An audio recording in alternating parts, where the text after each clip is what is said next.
நம்முடைய வாழ்க்கையிலே ஆண்டவர் நிறைய நேரங்களிலே கர்த்தர் அமைதியாய் இருக்கிறார். கர்த்தர் அமைதியாய் இருக்கிறார். நம்முடைய வாழ்க்கையில நம்ம பிள்ளைகள் வைத்திருக்கிற தகப்பனாராக இருக்கலாம், தாயாராக இருக்கலாம். சில விஷயத்தை எல்லாரும் சொல்லிட்டே இருக்கும்போது அப்படியே அந்த அப்பா அமைதியா இருப்பார், அம்மா அமைதியா இருப்பாங்க. அமைதியா இருக்கிறாங்க அப்படின்றதற்காக இவங்க ஒருவேளை அதை செய்ய முடியலையோ, இவங்களால செய்ய முடியாதோ அப்படின்னு நம்ம யோசிக்க முடியாது. அவர்களுக்கு அந்த காரியத்தை செய்ய முடியும். ஆனா அவங்க அமைதியா இருப்பதற்கு கண்டிப்பாக ஒரு நோக்கம் உண்டு, ஒரு காரணம் உண்டு. இந்த சத்தத்தை கேட்கிற யாரோ ஒருத்தருடைய வாழ்க்கையிலே ஆண்டவரை அமைதியா இருக்கலாம். உங்களுடைய ஜெபத்திற்கு ஆண்டவரை அமைதியா இருக்கலாம். உங்களுடைய கூக்குரலுக்கு ஆண்டவரை அமைதியா இருக்கலாம். ஆண்டவரே, நீர் அமைதியா இருக்கிறீரே, நீர் எந்த பதிலும் உம்மிடத்திலிருந்து வரலையே, எத்தனை வருஷமா நான் ஜெபம் பண்றேன், எத்தனை நாட்களாக நான் ஜெபம் பண்றேன். ஆனா எனக்கு ஒன்று கண்டிப்பாக தெரியும், ஆண்டவர் ஒரு காரியத்திலே கர்த்தர் அமைதியாய் இருப்பாரானால் அதுல நிச்சயமாய் தீமை இருக்காது. அவருடைய அமைதி உங்களுடைய வாழ்க்கையில ஒரு பெரிய மாற்றத்தை, ஒரு பெரிய விடுதலையை உண்டாக்கும் என்கிறதிலே சந்தேகமே இல்லை. பரிசுத்தவான்களுடைய வாழ்க்கையிலே, அநேகருடைய வாழ்க்கையிலே ஆண்டவர் கொஞ்ச நேரம் ஆண்டவர் அமைதியா இருந்தார். நான் நம்புகிறேன் இன்றைக்கு உங்க வாழ்க்கையில ஆண்டவர் அமைதியா இருக்கலாம். சில வருடங்களாக ஆண்டவர் அமைதியா இருக்கலாம், சில மாதங்களாக ஆண்டவர் அமைதியா இருக்கலாம். ஆனால் என்றும் ஆண்டவர் அமைதியா இருப்பது இல்லை. ரொம்ப நாள் ஆண்டவர் அமைதியா இருப்பது இல்லை. அந்த குறிப்பிட்ட நேரம் வரும்போது ஆண்டவர் எழும்பி நின்று நமக்காக யுத்தம் பண்ணி, உங்களுக்காக எனக்காக யுத்தம் பண்ணி, உங்களுக்காக எனக்காக அந்த காரியத்தை செய்து முடிப்பேன் என்று கர்த்தர் வாக்கு கொடுக்கிறார். நம்புகிறவர்கள் கரங்களை தட்டி, அமைதியாய் இருக்கிற தேவன் சீக்கிரமாய் நமக்காய் நியாயம் செய்கிறவர். ஹல்லேலூயா. இஸ்ரவேல் ஜனங்களுடைய வாழ்க்கையில வேதம் சொல்லுகிறது, கிட்டத்தட்ட ஆண்டவர் 400 ஆண்டுகள் கர்த்தர் அமைதியா இருந்தார். அவர்கள் பல ஜெனரேஷன், ஒவ்வொரு ஜெனரேஷன்ஸும் எப்படியாவது அந்த இடத்தை விட்டு வெளியே வரணும், அவ்வளவு கொடுமையை அனுபவித்தார்கள். ஆண்டவர் ஆனா அமைதியா இருந்தார். ஜனங்கள் கூக்குரலிட்டார்கள், ஆண்டவர் அமைதியா இருந்தார். ஜனங்கள் கண்ணீரோடு தன்னுடைய பிள்ளைகளை பறிகொடுத்தார்கள், கர்த்தர் அந்த இடத்துல அமைதியா இருந்தார். அமைதியா இருந்தார், ரொம்ப ஆண்டுகள் அமைதியா இருந்தார். ஆனால் ஒரு நாள் ஆண்டவர் தன்னுடைய அமைதியை விட்டு வெளியே கர்த்தர் 10 வாதைகளுக்கு ஆண்டவர் கட்டளையிட்டார். வேதம் சொல்லுகிறது, இஸ்ரவேல் ஜனங்களுக்கு விரோதமாய் இருந்த அந்த எகிப்தினுடைய முழு காரியத்தையும் கர்த்தர் தகர்த்து எறிந்தார். நான் நம்புகிறேன் உங்க வாழ்க்கையில இதுவரையிலும் அமைதியாய் ஆண்டவர் இருந்திருந்தாலும் இன்னும் ரொம்ப காலம் ஆண்டவர் அமைதியாய் இருக்க மாட்டார். இஸ்ரவேல் ஜனங்களுக்காக எழும்பி நின்றது போல உங்களுக்காகவும் எனக்காகவும் கர்த்தர் எழும்பி நிற்பார். கர்த்தருடைய கரம் அந்த இடத்துல காணப்படும். ஆண்டவருடைய அற்புதம் அந்த இடத்துல கடந்து வரும். ஆமேன். கர்த்தர் துரிதமாய் எழும்பி நின்று இஸ்ரவேல் ஜனங்களை ஜெயிக்க பண்ணது உண்மையானால் நம்மை ஜெயிக்க பண்ணுகிறதற்கு வல்லவர். இயேசு அமைதியா இருக்க மாட்டார். ஆண்டவர் அமைதியா இருக்க மாட்டார். உங்கள் விஷயத்திலே ஆண்டவர் எழும்பி நிற்பார். உங்கள் பிள்ளைகள் விஷயத்திலே ஆண்டவர் எழும்பி நிற்பார். உங்களுடைய காரியங்களிலே ஆண்டவர் இனி தங்களுடைய தீவிரமான காரியத்தை செய்வேன் என்று ஆண்டவர் வாக்கு கொடுக்கிறார். ஹல்லேலூயா. இந்த வார்த்தையை நான் தியானிக்கும் போது வேதத்தில் ஆண்டவர் அமைதியாய் இருந்த 3 விதமான சூழ்நிலைகளை நான் பார்த்தேன். எனக்கு ரொம்ப ஆச்சரியமா இருந்துச்சு. வேகமாய் உங்களுக்கு சொல்லி உங்களுக்காக ஜெபிக்க நான் ஆசைப்படுகிறேன். வேதத்தில் கர்த்தர் ஒரு இடத்துல கர்த்தர் அமைதியாக இருக்கிறார். நீங்கள் எடுத்துக்கொள்ளலாம். ஆதியாகமத்திலே ஒரு வசனத்தை நம்ம வாசிக்க போகிறோம். ஆதியாகமம், ஸ்தோத்திரம், நீங்கள் 22வது அதிகாரத்தை எடுத்துக்கொள்ளலாம். ஆதியாகமத்திலே, ஆதியாகமம், ஸ்தோத்திரம், ஆதியாகமத்திலே 22ஆம் அதிகாரத்தினுடைய 10வது வசனத்திலிருந்து வாசிக்கலாமா? ஆதியாகமம் 22ஆம் அதிகாரம் 10வது வசனத்திலிருந்து வாசிக்கலாம். பின்பு ஆபிரகாம் தன் குமாரனை வெட்டும்படியாக தன் கையை நீட்டி கத்தியை எடுத்தான்.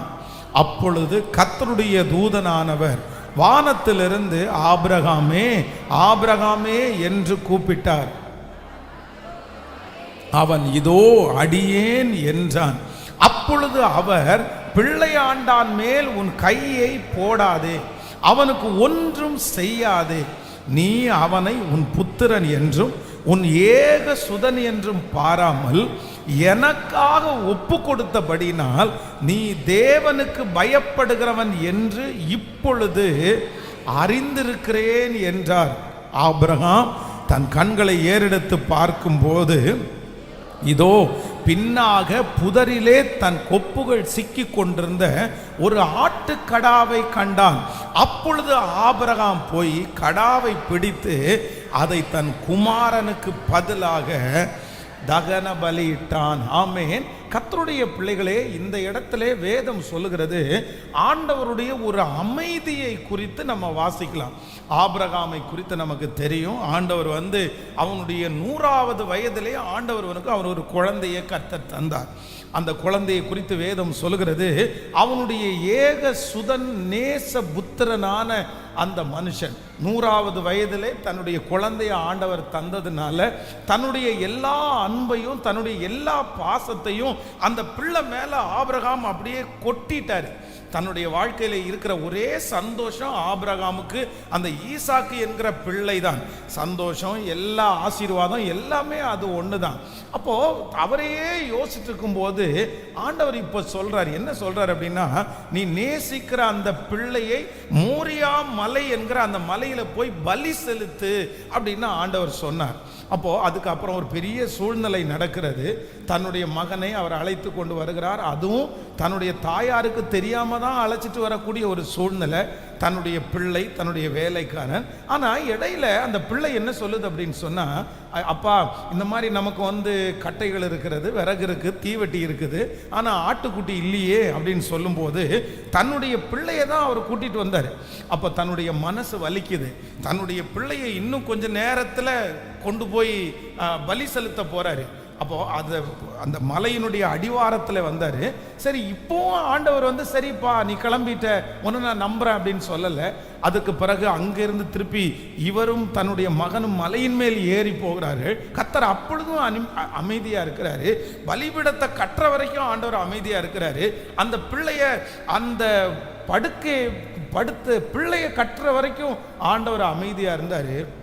எப்போ ஆண்டவர் சத்தம் போடுறார் அப்படின்னு சொன்னா, தன்னுடைய கத்தியை எடுத்து ஓங்கி இப்ப தன்னுடைய பிள்ளையை பலி செலுத்துவதற்காய், கொல்லுகிறதற்காய் அவர் ஆயத்தப்படும் போது ஆண்டவரிடத்திலிருந்து ஒரு சத்தம் வருது, பிள்ளையாண்டான் மேல் கையை போடாதே, அவனுக்கு எந்த சேதமும் நீ வருவிக்காத.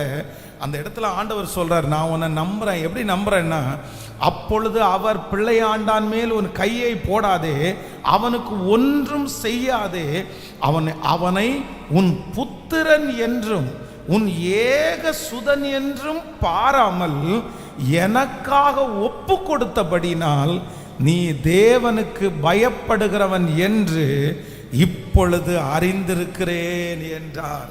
ஹல்லேலூயா. கர்த்தருடைய பிள்ளைகளே, அந்த கடைசி நேரத்திலே அப்படியே அந்த குழந்தைய, அந்த பிள்ளைய பலி செலுத்த போகிற அந்த நேரத்தில் ஆண்டவர் தன்னுடைய அமைதியில் இருந்து அவர் வெளியே வருகிறார். நான் நம்புறேன் கர்த்தர் இப்பொழுது உங்களுக்கு அமைதியா இருக்கிறது போல தான் தோணும். இப்ப எழும்பாத ஆண்டவர், இப்ப பேசாத ஆண்டவர் எப்ப பேச போறாரு அப்படின்னு உங்களுடைய கண்களுக்கு தோன்றும். ஆனா நான் நம்புகிறேன், கடைசி நேரத்தில் நமக்கு அற்புதம் செய்கிறதற்கு கர்த்தர் வல்லவராய் இருக்கிறார். ஆபத்து காலத்தில் என்னை நோக்கி கூப்பிடு, நான் உன்னை விடுவிப்பேன், நீ என்னை மகிமை படுத்துவாய். கைகளை உயர்த்தி ஒரு ஹல்லேலூயா சொல்லலாம். அப்போ ஆபிரகாமை ஆண்டவர் எதற்காக ஆண்டவர் அமைதியா இருந்தார் அப்படின்னு சொன்னா, அவனை கடைசி வரைக்கும் ஆண்டவர் சோதித்து எப்படி நம்புறார் அப்படின்னு சொன்னா, நீ தேவனுக்கு பயப்படுகிறவன் என்று இப்பொழுது அறிந்திருக்கிறேன், இப்பொழுது அறிந்திருக்கிறேன். அப்போ நம்பர் 1, முதலாவதாக நம்முடைய வாழ்க்கையிலே ஆண்டவர் ஏன் அமைதியா இருக்கிறாரு, ஏன் கர்த்தர் மௌனமா இருக்கிறார்னா, நான் நம்புறேன் ஆபிரகாமை போல நம்மை முழுவதும் நம்ம ஒப்பு கொடுக்கிற வரைக்கும், அப்படின்னா என்னுடையது இல்லை, இந்த பொருள் என்னுடையது இல்லை, இந்த பலன் என்னுடையது இல்லை, இந்த திறமை என்னுடையது இல்லை, இந்த புகழ்ச்சி என்னுடையது இல்லை, என்னால் உண்டாக்கப்பட்டது அல்ல என்று சொல்லி முழுக்க முழுக்க அவருடைய சமூகத்திலே நம்ம விழுகிற வரைக்கும் சில நேரத்தில் கர்த்தர் என்ன பண்றார் அப்படின்னு சொன்னா, கர்த்தர் அமைதியா இருக்கிறார். உங்க வாழ்க்கையில ஒரு குறிப்பிட்ட ஒரு சூழ்நிலைக்குள்ள நீங்க இருக்கும்போது ஆண்டவர் அமைதியா இருக்கிறத பார்த்து ரிட்டன் வந்துடாதீங்க, பின்னாடி போயிடாதீங்க. ஆண்டவரே ஏன் அப்படின்னு சொல்லிட்டு இதுவரைக்கும் நீ எழும்பவே இல்லையேன்னு சொல்லிட்டு உங்க மனசுல எந்த தாங்கலும் வேண்டாம். நான் நம்புறேன் சில நேரத்திலே ஆண்டவர் என்னை முழுமையாய் ஒப்பு கொடுக்கிற வரைக்கும் நீ தேவனுக்கு பயப்படுகிறவன் என்று இப்பொழுது நான் அறிந்திருக்கிறேன். தேவன் நம்முடைய வாழ்க்கையிலே அமைதியா இருப்பதற்கு காரணம், நான் நம்புறேன் கர்த்தர் உங்களை சோதித்து கொண்டிருக்கிறார், ஆண்டவர் உங்களை சோதிச்சுட்டு இருக்கிறார். ஆனா நீங்களும் நானும் என்ன சொல்லணும் அப்படின்னா, நீர் என்னை சோதித்தாலும் என்னை பொன்னாக விளங்க பண்ணுகிறவர், பொன்னாக விளங்க பண்ணுகிறவர். கையை மேல உயர்த்தி சொல்லுங்க, ஆண்டவரே, ஆண்டவரே, கடைசி வரைக்கும் நீர் இரக்கம் செய்யும் வரைக்கும் நான் நிச்சயமா நான் அமைதியா இருப்பேன். ஆண்டவரே, நான் உங்க கைக்குள்ள நான் அடங்கி இருப்பேன், நான் உங்களுக்கு கீழ்ப்படிவேன். ஆண்டவரே, நீர் உம்முடைய அமைதியை விட்டு திரும்புகிற வரைக்கும் ஆண்டவரே என்னிடத்துல என்ன ஒப்பு கொடுக்கணுமோ, என்னிடத்துல என்ன தாழ்த்தணுமோ, ஆண்டவரே நான் என்ன ஒப்பு கொடுத்துட்டே இருப்பேன். அது வரைக்கும் நீர் எனக்கு அமைதியா இருக்கிறீர் என்று எனக்கு தெரியும். ஆண்டவரே, எந்த நிலைமை வந்தாலும் கடைசி வரைக்கும் உம்மை விட்டு பிரிவதே இல்லை. ஹல்லேலூயா. ஆண்டவர் இன்னும் உங்களை தாழ்த்துவதற்கு ஆண்டவர் எதிர்பார்க்கிறார். இன்னும் ஆண்டவரை நீங்க நம்புறதற்கு ஆண்டவர் எதிர்பார்க்கிறார். இன்னும் ஆண்டவருக்கு நீங்க கீழ்ப்படுகிறத கர்த்தர் எதிர்பார்க்கிறார். உங்களுடைய கடைசி அர்ப்பணிப்பு வரையிலையும் ஆண்டவர் என்ன பண்றார் அப்படின்னா, கர்த்தர் கவனிக்கிறார், ஆண்டவர் கவனிக்கிறார். ஆண்டவருடைய பிள்ளைங்க ஒன்று ரொம்ப ஞாபகம் வைக்கணும், தேவனுடைய அமைதி எது வரைக்கும் போகும் தெரியுமா? ஆண்டவருடைய அமைதி எது வரைக்கும் நீடிக்கும் அப்படின்னு சொன்னா, நீங்க உங்களை முழுக்க முழுக்க சரண்டர் பண்ணுகிற வரைக்கும் கண்டிப்பாக அந்த அமைதி சில நேரத்தில் திரும்பவே திரும்பாது. கடைசி நேரம் வரைக்கும் ஒரு மகளை திருமணம் பண்ணி கொடுத்தார் ஒரு தகப்பனார். ஒரு மிகப்பெரிய வசதி உள்ளவர், பெரிய கோடீஸ்வரர், பெரிய பலம், அரசியல் பலம் உள்ள ஒரு மனுஷன் அவர். அப்போ தன்னுடைய பிள்ளைக்கு சண்டை போட்டு அந்த பிள்ளை வீட்டில் வந்தாச்சு. அப்போ வீட்டில் வரும்போது இவர் என்னென்னமோ முயற்சி எடுத்தார், எவ்வளவோ ஜெபம் பண்ணினார், எத்தனை பேரையோ கூப்பிட்டு பேசினார். ஆனால் கூட அதிலிருந்து ஒரு பெரிய விடுதலை வரலை. அந்த கணவனும் அந்த பிள்ளையும் ஒன்று சேரவே இல்லை. அப்போ ஒரு காலகட்டத்தில் இவங்க 2 பேரும் பிரிஞ்சிருவாங்க அப்படின்ற ஒரு சூழ்நிலை வந்துருச்சு. அப்போ அவர் உடனே நினைச்சாராமா, இப்படி ஒருவேளை பிரிஞ்சிட்டாங்க அப்படின்னு சொன்னா என் மருமகனை நானே கொன்றுவேன், நான் ஆள் வச்சு அடிச்சு கொன்றுவேன், இல்லைன்னா நான் அவனை நேருக்கு நேரு போய் கத்தி எடுத்து வெட்டிடுவேன், அவனை பழி வாங்காம விட மாட்டேன். இப்படி நிறைய அவருக்குள்ள அந்த பழி வாங்குற எண்ணம் ஓடிட்டே இருந்துச்சாமா. ஆனா ஒரு நாள் ஆண்டவர் பேசினாராமா, நான் அமைதியா இருக்கிறது எதுக்கு தெரியுமா? உங்ககிட்ட இருக்கிற இந்த அர்ப்பணிப்பு முழுக்க முழுக்க நான் ஒன்றும் இல்லைன்னு நீ என்னைக்கு அர்ப்பணிக்கிறையோ அன்னைக்கு நான் உனக்கு இரக்கம் செய்வேன் அப்படின்னு ஆண்டவர் வாக்கு கொடுத்தாராமா. அன்றையிலிருந்து எல்லாத்தையும் அவர் தள்ளி வச்சிட்டாரு. அவருக்கு இருக்கிற அந்த கத்தி, அவர் வச்சிருந்தது எல்லாத்தையும் தூர வச்சுட்டு ஒவ்வொரு நாளும் ஆண்டவரிடத்துல அர்ப்பணிச்சார். என்னுடைய குறைகளை மன்னிங்க ஆண்டவரே, என்னுடைய குற்றங்களை மன்னிங்க ஆண்டவரே, நான் என்னால் எதுவும் பண்ண முடியாது, நான் எதுவும் செய்ய முடியாது, என் பிள்ளைய நான் வளர்த்துறது மட்டும்தான் என்னால் முடியும், மற்றது நீங்கள் தான் செய்ய முடியும். ஒரு பெரிய ஆச்சரியம் என்ன அப்படின்னா, எந்த மருமகன் அந்த பொண்ணு வேண்டான்னு சொன்னாரோ அந்த மருமகன் இல்லை நான் திரும்பவும் சேர்ந்து வாழ்கிறேன்னு சொல்லி அந்த குடும்பம் இன்றைக்கு ஒன்றாக்கப்பட்டிருக்கிறது. ஆண்டவருடைய பிள்ளைகளே, கர்த்தர் யாரோ ஒருத்தரிடத்தில் நேருக்கு நேர் பேசுகிறார்.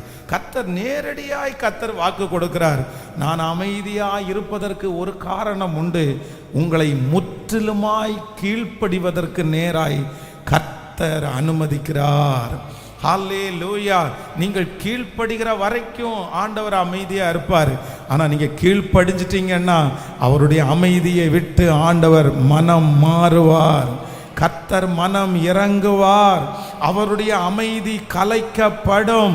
கர்த்தர் நம்மிடத்தில் எதிர்பார்க்கிறார், நீ இப்பொழுது கீழ்ப்படிந்தவன், எனக்கு நீ கீழ்ப்படுகிறவன். உன் பிள்ளையை விட என்ன முக்கியத்துவப்படுத்துறப்பா, உன் குடும்பத்தை விட நீ என்ன முக்கியத்துவப்படுத்துறப்பா, உனக்கு இருக்கிற எல்லாவற்றை விட நீ என்ன முக்கியத்துவப்படுத்துறேன்னு நான் இப்போ அறிஞ்சிருக்கிறேன்.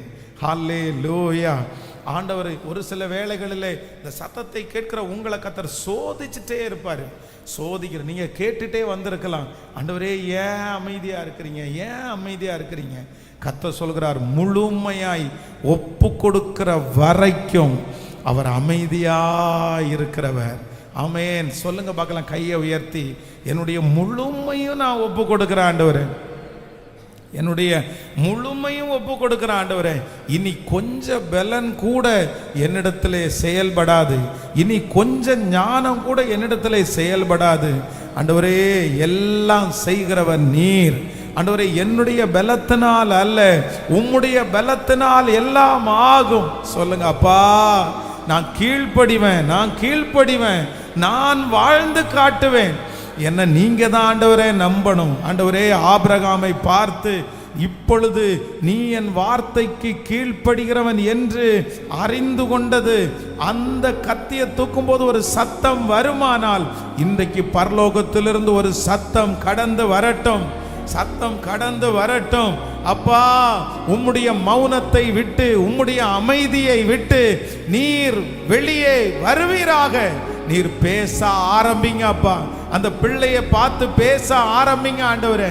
அந்த மகனுடைய வாழ்க்கையை பார்த்து பேச ஆரம்பிங்க ஆண்டவரே. ஹல்லேலூயா. நான் கீழ்ப்படிவேன், இன்றே செயல்படுவேன். பாடுவோம்.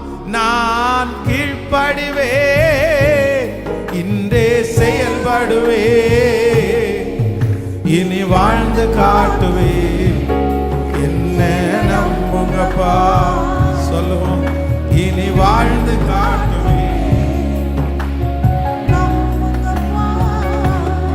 என்ன நம்புங்கப்பா, என்ன நம்புங்கப்பா. ஐயா மேலதடி, என்ன நம்புங்கப்பா, என்ன நம்புங்கப்பா. முட்செடியில் பக்தன் மோசேக்கு தரிசனம் தரவில்லையா? கண்மலையில் தீர்க்கன் எலியாவுக்கு வல்லமை தரவில்லையா? காளஞ்சியத்தில் வந்த கீதியோனுக்கு வார்த்தையும் தரவில்லையா? காத்திருக்கும் உம்மடியாருக்கு பதில் ஒன்றுமே இல்லையா? காத்திருக்கும் உம்மடியாருக்கு பதில் ஒன்றுமே இல்லை. இப்ப சொல்லுவோம், என்ன நம்புங்கப்பா, என்ன நம்புங்கப்பா, என்ன நம்புங்கப்பா, என்ன நம்புங்கப்பா. இனி வாழ்ந்து காட்டுவே, என்ன நம்புங்கப்பா, இனி வாழ்ந்து காட்டுவே, என்ன நம்புங்கப்பா. ஹல்லேலூயா. ஆண்டவருடைய அமைதி எப்போ ஆண்டவர் பேச ஆரம்பிப்பார் அப்படின்னு சொன்னா 100%, 100% ஒப்பு கொடுக்கிற வரைக்கும். சில நேரத்தில் ஆண்டவர் எப்படி இருப்பார்னு சொன்னா, கர்த்தர் அமைதியாவே இருப்பார், அமைதியாவே இருப்பார். நீங்க செக் பண்ணி பாருங்க, நீங்க செக் பண்ணி பாருங்க. ஆண்டவர் உங்க வாழ்க்கையில அமைதியா இருப்பதற்கு உங்க வாழ்க்கையில எது தடையா இருக்குது, எது தடையா இருக்குது? எதுல நீங்க இன்னும் இறங்காம இருக்கிறீங்க? எதுல நீங்க இன்னும் கீழ்ப்படியாம இருக்கிறீங்க? எதுல நீங்க இன்னும் ஒப்பு கொடுக்காம இருக்கிறீங்க? இந்த ஆபிரகாம் நினைச்சிருந்தார் அப்படின்னு சொன்னா பாதி வழியில விட்டுட்டு போயிருக்கலாம். வேண்டாம், இப்படியுமா ஆண்டவரை, இதுவரைக்கும் நீங்க என்ன புரிஞ்சுக்கலையா? நான் பாருங்க, மனைவிக்கு தெரியாம பாருங்க பிள்ளைய கூட்டிட்டு வர்றேன், இப்ப நீங்க பேசக்கூடாதா ஆண்டவரே? சரி, அதுவும் பரவாயில்ல, வழியில இருக்கும்போது இந்த பிள்ளை கேட்குது இல்ல, அப்ப பேசக்கூடாதா ஆண்டவரே? நான் மலையினுடைய அடிவாரம் வரைக்கும் வந்திருக்கேன்ல, இப்ப நீங்க என்ன நம்பலையா ஆண்டவரே? இப்ப நம்மள பாருங்க, நம்முடைய பிள்ளைகள் கூட சில நேரத்துல இந்த நம்பல்ல அப்படின்னு இருக்காங்க பாருங்க. இந்த ஒரு சூழ்நிலை அவர்களால கரெக்டா கையாளவே முடியாது. நம்மளை நம்பல அப்படின்றது நமக்கு ரொம்ப கஷ்டமா இருக்கும். நீங்க நீங்க இந்த மாதிரி சிவானந்த காலனி வரைக்கும் வரீங்களா அப்படின்னு ஒருத்தர் கேட்குறாங்க. ஆமா நான் வர்றேன் அப்படின்னு சொல்லிட்டீங்கன்னு வைங்களேன், நீங்க கிளம்பிட்டீங்க, பாதி வழி வரைக்கும் போயிட்டீங்க, ஆனா ஆப்போசிட்ல இருக்கிறவங்க இன்னும் நீங்க கிளம்பலையா? உடனே என்ன நான் கிளம்பி வந்துட்டேன், இல்ல பாதியோடு இல்லை, எனக்கு என்னமோ நம்பிக்கை இல்லை, நீங்க வந்ததுக்கு அப்புறம் தான் நான் நம்புவேன் அப்படின்னு சொன்னா நமக்கு நிறைய பேருக்கு கஷ்டமா இருக்கும். அப்ப நான் என்ன நம்புறேன்னா, இந்த ஆபிரகாம் வீட்டுல இருந்து கிளம்பிட்டாரு, பிள்ளையினுடைய வார்த்தையை கூட ஒரு பெரிய விஷயமா எடுக்காம வந்துட்டாரு, இப்ப மலையினுடைய அடிவாரத்துல வந்துட்டாரு. ஆனா ஆண்டவர் அமைதி அமைதி அமைதி அமைதி அமைதி. எது வரைக்கும் ஆண்டவர் அமைதி அப்படின்னு சொன்னா, கையில கத்திய தூக்குற வரைக்கும் ஆண்டவர், கத்திய தூக்குற வரைக்கும் மட்டும் கிடையாது, எப்படி ஓங்கி தன்னுடைய கையை எடுத்து அப்படியே அந்த பிள்ளைய பலி செலுத்துக்க போகிற வரைக்கும் ஆண்டவர் என்னவா இருக்காருன்னா அமைதியா இருக்கிறாரு. காரணம் என்னன்னா, இப்ப சொல்றாரு, நீ கீழ்ப்படுகிறவன் என்று, கர்த்தருக்கு பயப்படுகிறவன் என்று நான் இப்பொழுது அறிஞ்சிருக்கிறேன்ப்பா. யாரையோ ஒருத்தரை பார்த்து ஆண்டவர் பேசுறாரு, யாரோ ஒருத்தருக்கு ஆண்டவர் பேசுறாரு. சிஸ்டர், ஆண்டவர் அமைதியா இருக்கிறதுக்கு ஒரு காரணம் உண்டு. பிரதர், அமைதியா இருக்கிறதுக்கு ஒரு காரணம் உண்டு. எங்கேயோ ஒரு %, எங்கேயோ ஒரு இடத்துல நீங்க இன்னும் ஆண்டவருக்கு ஒப்புரவாகாம இருக்கிறீங்க, இன்னும் ஆண்டவருக்கு நீங்க கீழ்ப்படியாம இருக்கிறீங்க, இன்னும் அந்த காரியத்துல நீங்க விட்டு கொடுக்காம இருக்கிறீங்க, இன்னும் அந்த இடத்துல நான் தான் அப்படின்னு நிக்கிறீங்க, இன்னும் அந்த இடத்துல எனக்கு எனக்கு அப்படின்னு நீங்க நிறைய பேர் நிக்கிறீங்க. ஆனா ஆண்டவர் வாக்கு கொடுக்கிறார், அந்த ஒரு இடத்துல கீழ்ப்படுகிற வரைக்கும் இந்த காரியத்துல ஆண்டவர் அமைதியை விட்டு திரும்பவே முடியாது. ஆனா 100% நீங்க ஒப்பு கொடுத்தீங்கன்னு தெரிஞ்சிருந்துச்சுன்னா அதற்கு பிறகு ஒரு நிமிஷம் கூட ஆண்டவர் என்னவா இருக்க மாட்டாருன்னா, கர்த்தர் அமைதியா இருக்கவே மாட்டார். உங்களுக்கு தெரியும், உங்களுக்கு தெரியும், உங்களை ஆண்டவர் நடத்துகிற பாதை உங்களுக்கு தெரியும், எந்த இடத்துல நீங்க ஒப்பு கொடுக்கணும்னு ஆண்டவருக்கு தெரியும். ஏதோ ஒரு வாலிப தம்பி தங்கச்சி உன்னுடைய வாழ்க்கையில இதை மட்டும் நீ பிடிச்சி வச்சிருக்கலாம், இந்த ஒரு சின்ன காரியத்தை மட்டும் பிடிச்சி வச்சிருக்கலாம். ஆண்டவரே, இதை மட்டும் எனக்கு விட்டு தாருங்க, நான் தான் 90% நான் உண்மையா இருக்கேன்ல, இது எல்லாத்துலயும் உண்மையா இருக்கேன்ல, இந்த இடத்துல நான் இறங்கி போக முடியாது. எப்படி ஆண்டவரே நான் இறங்கி போக முடியும்? எப்படி ஆண்டவரே நான் தாழ்ந்து போக முடியும்? என்னால முடியாது ஆண்டவரே, நீங்க பேசாதீங்க, இதை குறித்து நான் முடியாது, முடியவே முடியாது, என்னால இறங்கவே முடியாது, நான் அந்த அளவுக்கு நான் பாடுபட்டு இருக்கிறேன், நான் அந்த அளவுக்கு மன வருத்தப்பட்டு இருக்கிறேன், நான் இதுக்கு மேல எங்க தாழ்ந்து போறது அப்படின்ற ஏதோ ஒரு நீதி உங்களுக்குள்ளே இருக்கலாம், ஏதோ ஒரு நீதி உங்களுக்குள்ள இருக்கலாம். இந்த நான் இதுக்கு மேல எங்க, இதுக்கு மேல எங்க? ஆனா ஆண்டவர் அமைதியா இருந்தார். 100% அந்த காரியத்தை கொண்டு கடைசில ஆபிரகாம் முடிக்கிற வரைக்கும் கர்த்தர் அமைதியா இருந்துட்டு கடைசில சொல்லுகிறார், நீ தேவனுக்கு பயப்படுகிறவன் என்று இப்பொழுது நான் அறிந்திருக்கிறேன். இந்த சத்தத்தை கேட்கிற நிறைய பேரை பார்த்து ஆண்டவர் இதே வார்த்தையை சொல்ல போகிறார். இந்த மாதம் முடிகிறதுக்குள்ள கர்த்தர் சொல்ல போகிறார். இந்த ஆண்டு முடிகிறதுக்குள்ள கர்த்தருடைய அமைதியை விட்டு ஆண்டவர் திரும்ப போகிறார். உங்கள் பிள்ளையின் விஷயத்திலே கர்த்தர் இனி அமைதியா இருப்பது இல்லை. உங்களுடைய கடன் விஷயத்திலே இனி கர்த்தர் அமைதியா இருப்பது இல்லை. உங்களுக்கு விரோதமாய் நடக்கிற அந்த யுத்தத்தில் ஆண்டவர் இனி அமைதியா இருப்பது இல்லை. உங்களுடைய எதிராளி விஷயத்தில் ஆண்டவர் இனி ஹல்லேலூயா கர்த்தர் அமைதியா இருக்க மாட்டார். ஆண்டவர் எழும்பி நிற்பார். ஆண்டவர் அவருடைய வார்த்தையினாலே பதிலை கர்த்தர் அனுப்புவார். கர்த்தர் எச்சரிப்பார். கர்த்தர் உங்களை கர்த்தர் தட்டி கொடுத்து எந்த காரியத்திற்காக நீங்கள் வருத்தப்படுகிறீர்களோ அந்த காரியத்திலே நன்மை உண்டாகும், நன்மை உண்டாகும். அந்த காரியத்திற்கு நன்மையை கர்த்தர் செய்வார். ஆண்டவர் அமைதியா இல்லை என்கிறதை நீங்கள் சீக்கிரமாய் அறிந்து கொள்ளுவீர்கள், அறிந்து கொள்ளுவீர்கள். உங்களை சுற்றி இருக்கிறவர்கள் கூட சொல்லுவார்கள், இவர்கள் தேவன், இவர்கள் ஆராதிக்கிற தேவன் அமைதியாக இல்லை என்று சொல்லுகிற அந்த நாள் சீக்கிரமாய் வரப்போகிறது. ஹல்லேலூயா. ஆண்டவர் என்ன எதிர்பார்க்கிறார் அப்படின்னா 100%, 100% கீழ்ப்படிதல் அப்படின்றது பாதி வழியில நின்றுட்டு அல்ல. இன்னும் அதான் சாத்ராக் மேஷாக் ஆபேத் நேகோ குறித்து வேதம் சொல்கிறது, அவர் இந்த அக்கினி சூளைக்கு எங்களை தப்புவித்தாலும் தப்புவியாமற் போனாலும் நாங்கள் நிச்சயமா இந்த காரியத்தை செய்வதில்லை. 100%, 100%. எல்லாரும் ஒரு 3 பேருடைய கையை பிடிச்சு சொல்லுங்களேன், ஆண்டவர் உங்களிடத்துல 100க்கு 100 ஆண்டவர் எதிர்பார்க்கிறார். சொல்லுங்க, 100க்கு 100 ஆண்டவர் எதிர்பார்க்கிறார்.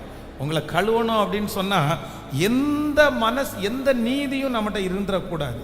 அப்படின்னா இப்போ இதனால தான் இப்படி செஞ்சேன். நமக்கு சில நேரங்களில் என்ன இருக்கும் அப்படின்னு சொன்னால், ஏதாவது ஒன்று செஞ்சுட்டு நம்ம நிறைய பேர் நிரூபிப்போம். ஏன் இதை செஞ்ச அப்படின்னு கேட்டால் உடனே ஒரு காரணம் சொல்லுவோம், இதனால தான் இது செஞ்சேன், இதனால தான் இது செஞ்சேன். ஆனால் ஆண்டவர் என்ன சொல்கிறாருன்னா, அந்த காரணமே நம்ம சொல்லக்கூடாது. 100%. ஹல்லேலூயா. இப்போ பாட போகிறோம், நான் கீழ்ப்படிவேன், நான் வாழ்ந்து காட்டுவேன், என்ன நீங்க நம்புங்கப்பா, ஆமென் சொல்லுவோம். எல்லாரும் கரங்களை தட்டி அந்த பாடலை, ஹல்லேலூயா. இனி வாழ்ந்து காட்டுவேன், என்ன நம்புங்கப்பா சொல்லுவோம். இனி வாழ்ந்து காட்டுவேன், என்ன நம்புங்கப்பா, என்ன நம்புங்கப்பா, என்ன நம்புங்கப்பா சொல்லுவோம். என்ன நம்புங்கப்பா, என்ன நம்புங்கப்பா.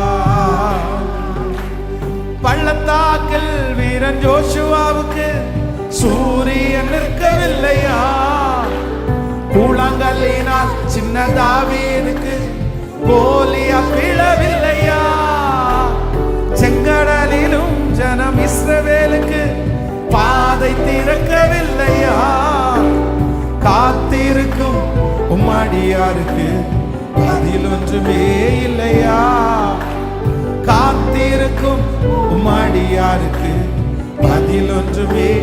கைகளை மேல தட்டி சொல்லும், என்ன நம்புங்கப்பா. ஸ்தோத்திரம். திரும்ப திரும்ப நம்புங்க ஆண்டவரே, எல்லாரும் என்ன நம்புங்க ஆண்டவரே, என்ன நம்புங்க ஆண்டவரே சொல்லிக்கொண்டே. நன்றி அப்பா, என்ன நம்புங்கப்பா. ஹல்லேலூயா. சில காரியத்தை ஆண்டவர் 100%, 100% நம்முடைய அர்ப்பணிப்பு, அதை கர்த்தர் எதிர்பார்ப்பார். ஆமென். நான் இடையில பாதி வழியில நம்ம விட்டுட்டு போக முடியாது. பாதி வழி வரைக்கும் வந்துட்டு செஞ்சிருங்க ஆண்டவரே, இனி நான் செய்வேன் நம்பிக்கை இல்லையா, இவ்வளவு நாள் நான் செஞ்சிருக்கிறேனே, இனி நான் செய்ய மாட்டேனா அப்படின்னு நம்ம சொல்ல முடியாது. ஆண்டவர் என்ன பண்றாருன்னா எதிர்பார்க்கிறார். அது உங்களுக்கு மட்டும்தான் தெரியும், மற்றவங்களுக்கு யாருக்குமே தெரியாது. நம்மளை பார்த்து நிறைய பேர் பரிதாபப்படுவாங்க. நிறைய பேர் நம்மளை பார்த்து இவ்வளோ ஜெபம் பண்ணுறீங்களே, உங்களுக்கு ஏன் இது நடக்காமல் போச்சு அப்படின்னு நம்மளை பார்த்து நிறைய பேர் கேள்வி கேட்பாங்க. என்ன இந்த மாதிரி இந்த மனுஷனை ஒரு சோதனைக்குள்ளே நடத்துகிறாரே அப்படின்னு நம்ம நிறைய பேர் நம்மளை பார்த்து நம்மளை ரொம்ப பரிதாபமாக நிறைய பேர் பார்ப்பாங்க. ஐயோ, இவங்களுக்கு செய்யணும் ஆண்டவர், இவங்க எவ்வளோ ஊழியம் பண்ணுறாங்க, இவங்க எவ்வளோ ஜெபம் பண்ணுறாங்க, இவங்க எவ்வளோ சர்ச்சுக்கெல்லாம் கொடுக்குறாங்க அப்படின்னு வெளி தோற்றத்தினுடைய பார்வைக்கு எல்லாருடைய கண்களுக்கு முன்பாகவும் நம்ம கீழ்ப்படுகிறவளை போல ஒப்பு கொடுக்கிறவளை போல இருக்கலாம். ஆனால் உண்மையாகவே வேதம் சொல்லுகிறது, மனிதனோ முகத்தை பார்க்கிறான், கர்த்தரோ. ஆண்டவர் ஒரு நாள் நியாயக்கேடு நமக்கு செய்யவே மாட்டார். நமக்கு தீமை ஒரு நாள் ஆண்டவர் செய்யவே மாட்டார். எத்தனை பேர் ஆமோதிக்கிறீர்கள்? நம்முடைய தேவன் நமக்கு தீமை செய்கிற தேவன் அல்ல. அவருடைய கையில ஒரு நாள் அநீதி இல்லை. நான் நம்புறேன் 100க்கு 100% அவர் உண்மை உள்ளவர், அவர் வாக்கு மாறாதவர், அவர் மனு புத்திரன் அல்ல, அவர் மனம் மாறவே மாட்டாரு, அவர் மனம் மாற மாட்டார். அவரிடத்துல குறைவில்லை. என் தேவனிடத்துல பழுது ஒன்றுமே இல்லை. ஆண்டவரிடத்துல எப்படி பழுது இருக்க முடியும்? அவரிடத்துல பழுது ஒன்றும் இல்லை. பழுது யாரிடத்த அப்படின்னு சொன்னா சொல்லுங்க, யாரிடத்துல அப்படின்னு சொன்னா, என்ன நான் 100% ஒப்பு கொடுக்குற வரைக்கும் சில நேரத்தில் ஆண்டவர் எப்படி தான் இருப்பார் அப்படின்னு சொன்னா, சத்தமா சொல்லுங்க எல்லாருமே, சத்தமா சொல்லுங்க எல்லாருமே. நிறைய பேர் ஆபிரகாமா இருக்கிறோம். என்ன எப்படி இருக்கிறோம்னு சொன்னா, கொண்டு வந்துட்டோம் பிள்ளைய, மலை வரைக்கும் கொண்டு வந்துட்டோம். ஆனா எதுல நிறைய பேர் ஸ்டக் ஆயிடுவாங்க தெரியுமா? அந்த பிள்ளை ஒரு வார்த்தை கேட்குது பாருங்களேன். எனக்கு வேதத்திலேயே ரொம்ப இந்த சம்பவம் என்னுடைய அந்த இடத்துல படிச்சா எப்பவுமே ஒரு 5 மினிட்ஸ் அங்க நின்றுட்டு தான் அடுத்து டிராவல் பண்ணுவேன். அந்த பிள்ளை கேட்குது, என்ன கேட்குது, அப்பா இந்த மாதிரி விறகு கட்டையெல்லாம் இருக்குது, தீவெட்டி இருக்குது, பலிக்கான ஆடு எங்க? அப்பொழுது ஈசாக்கு தன் தகப்பனாகிய ஆபிரகாமை நோக்கி, என் தகப்பனே. நீங்க 27வது வசனத்தை வாசி, என் தகப்பனே அப்படின்னா வாய் நிறைய அந்த பிள்ளை என்னன்னு கூப்பிடுது சொல்லுங்களேன்? பாசமா அப்பா அப்படின்னு கூப்பிடுது. ஒரு வாலிப பிள்ளை அப்பான்னு கூப்பிடுறது ரொம்ப குறைவு. நிறைய வாலிப பிள்ளைங்க இருக்கிறாங்க. அந்த வாலிப பிள்ளைங்க ஆயிட்டாங்கன்னா அப்பான்னு கூப்பிடுறது குறைஞ்சிடும். ஒருத்தன் யூத்தா மாறுறான் அப்படின்னு சொல்றது எதுல கண்டுபிடிக்கலாம் அப்படின்னு சொன்னா, அப்பான்னு கூப்பிடுறது குறைஞ்சிடும். அதுலயே அவன் யூத்தா மாறுறான் என்ன அர்த்தம்? அது வரைக்கும் daddy daddy daddy daddy daddy டேடின்னு 1000 டைம் கூப்பிடுவாங்க. ஆனா அதுக்கப்புறம் பாத்தீங்கன்னா இந்த அப்பான்னு கூப்பிடுறது குறைஞ்சிடும். ஆனா இந்த இடத்துல இந்த பையன், ஒரு வாலிப பையன் என்ன சொல்றான்னா, என் தகப்பனே, என் தகப்பனே. உடனே அதற்கு அவரோட என்ன சொல்றாரு, என் மகனே அப்படின்னு சொல்றாரு. இதோ இருக்கிறேன். அவர் என்ன சொல்றாருன்னா, நான் இதா இருக்கேன்ப்பா அப்படின்னு சொல்றாரு. அப்போ இதோ இருக்கிறேன். அப்பொழுது அவன், இதோ நெருப்பும் கட்டையும் இருக்கிறது, தகன பலிக்கான ஆட்டுக்குட்டி எங்கே? அப்படின்னா தன்னுடைய பிள்ளை கேக்குது, நெருப்பு எடுத்துட்டீங்க, கட்டையை எடுத்துட்டீங்க, ஆனா தகன பலிக்கான ஆட்டை நீங்க என்ன பண்ணிட்டீங்க?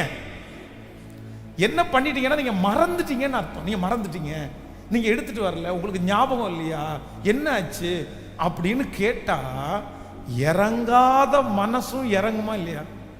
நீங்க இந்த சிச்சுவேஷனுக்கு போனா என்ன பண்ணிருப்பீங்க?